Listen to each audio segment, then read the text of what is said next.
Sveže je pogledati na življenje, ki je idealno ravno takšno, kot je. Spoznajmo Dejana Struno, rednega obiskovalca tržnic, ki se vsak dan z veseljem vrača po sveže, lokalne ekološke sestavine.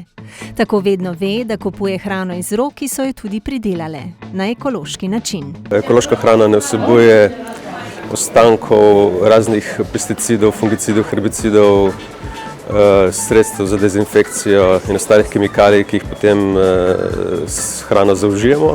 Potem je tle zagotovo okus. Ta hrana raste v zemlji, kar pomeni, da ima na voljo dosti drugih elementov, ne samo tiste, ki so nujno potrebni za njeno rast.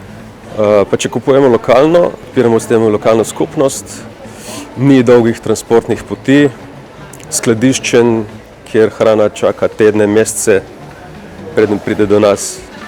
In pa s tem vsem skupaj je povezano potem tudi varovanje okolja. Naj bo večina tiste hrane, ki jo pojemo, naj bo ekološka.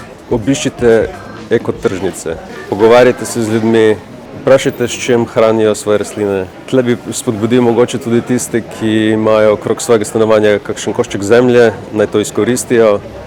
Marsikdo bo presenečen, koliko radiča, solate ali pa paradižnika lahko zraste na samo 2 kvadratnih metrih. Ali po koritu na balkonu, terasi. Konec koncev, zakaj pa ne bi pisalne mize krasile na sadika velike solate.